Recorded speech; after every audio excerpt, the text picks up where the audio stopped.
अस्सलाम वालेकुम students. Chapter number 8 chemical equilibrium हम कंप्लीट चैप्टर जो है वो डिस्कस कर चुके हैं। तो चलें आज हम इसकी एक्सरसाइज डिस्कस करते हैं। तो फर्स्ट इसका पार्ट है एमसीक्यूज़ का, तो इनको देखते हैं। सो देखिए फर्स्ट एमसीक्यूज़ है केसी इज़ इंडिपेंडेंट ऑफ। ठीक है, तो यहाँ पर करेक्ट ऑप्शन रहेगा बी ऑप्शन।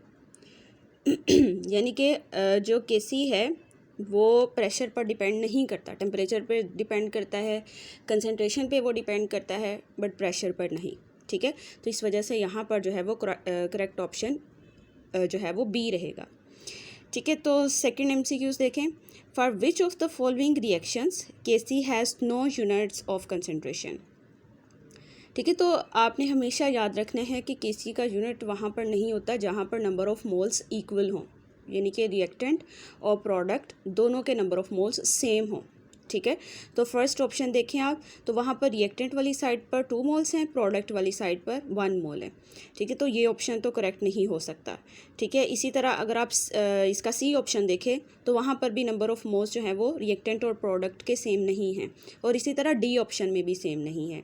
लेकिन आप बी ऑप्शन में देखें, रिएक्टेंट और प्रोडक्ट के नंबर ऑफ़ मोल्स 1 हैं। ठीक है, तो यहाँ पर क्या होगा कि जब आप लिखोगे प्रोडक्ट ओवर रिएक्टेंट, ठीक है, और फिर यूनिट्स जो है वो आप पुट करोगे तो आंसर जो है वो फिर 0 ही आएगा, यानी कि नो यूनिट। ठीक है, वो कैंसिल आउट हो जाएंगे दोनों यूनिट्स। तो यहाँ पर जो है वो फिर करेक्ट ऑप्शन बी रहेगा। उसके बाद थर्ड एमसीक्यूज़ है, for the following reaction 2A + B forming 3C we can write Kc is greater than Kp, या फिर Kc is less than Kp, Kp minus Kc is equals to 0, या फिर Kp minus Kc is equals to -1। ठीक है, सो देखें क्या है कि अगर आप देखें तो Kp और Kc का रिलेशन जब आप देखते हैं तो वो क्या है, यानी कि हम कहते हैं Kp is equals to KCRT del n।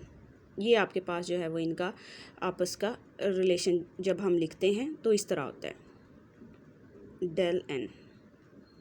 तो अब आप देखें कि यहाँ पर डेल n क्या है, यानी कि number of moles of product minus number of moles of reactant. ठीक है, तो अब आप देखें कि प्रोडक्ट वाली साइड पर नंबर ऑफ़ मोल्स 3 हैं, रिएक्टेंट वाली साइड पर भी नंबर ऑफ़ मोल्स 3 ही हैं।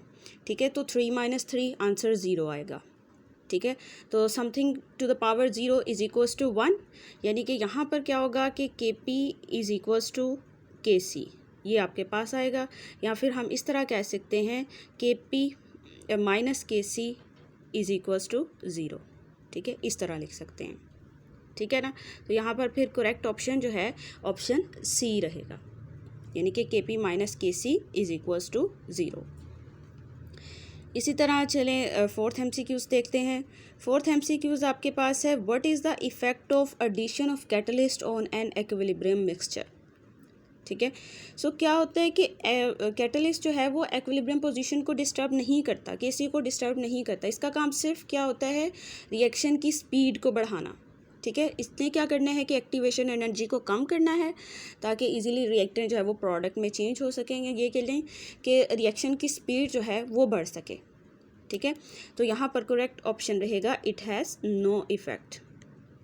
ठीक है, एक्विलिब्रियम पर कोई इफ़ेक्ट नहीं होगा इसका। उसके बाद देखें, NaCl can be purified by passing HCl gas through dash solution of NaCl। सो यहाँ पर आंसर रहेगा कंसनट्रेटेड सोल्यूशन। ठीक है, मोर आइंस जो हैं वो इसमें होंगे, क्लोराइड आइंस होंगे। ठीक है, सो वो कॉमन इफेक्ट वाला आपने जो है वो टॉपिक देखा होगा।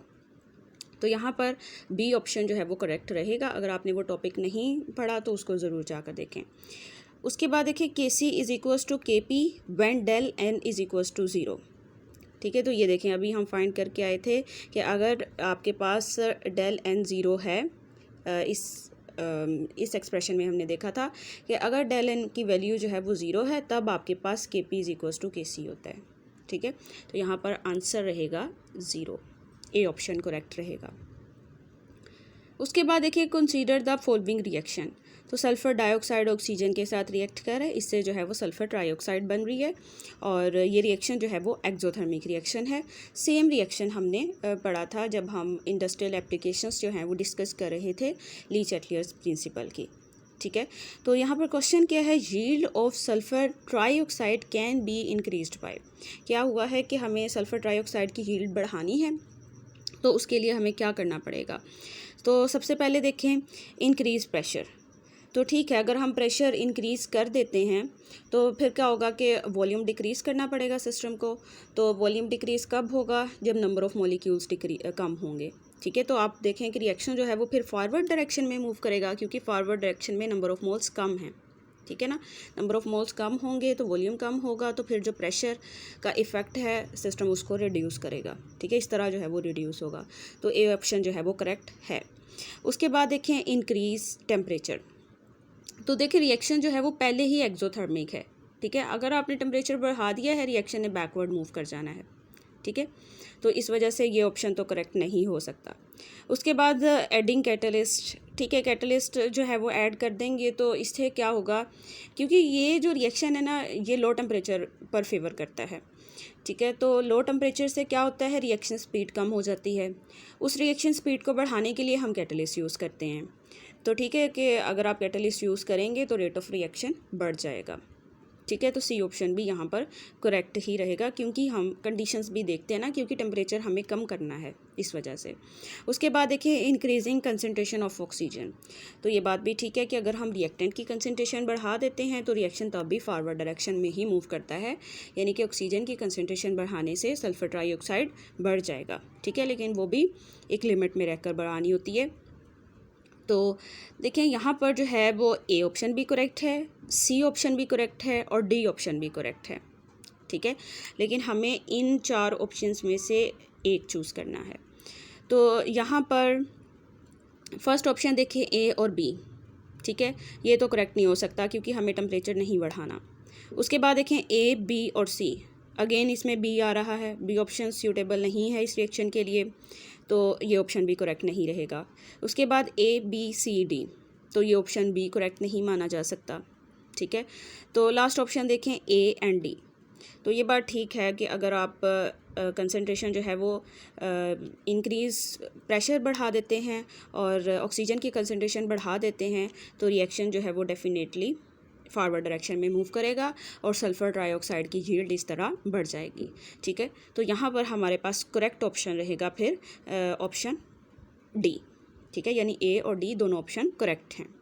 ठीक है, तो ये आपके पास जो है वो आसान सा मतलब MCQs डिस्कस हमने किए हैं आसान से, लेकिन फिर भी अगर आपका कोई क्वेश्चन है तो वो आप पूछ सकते हैं।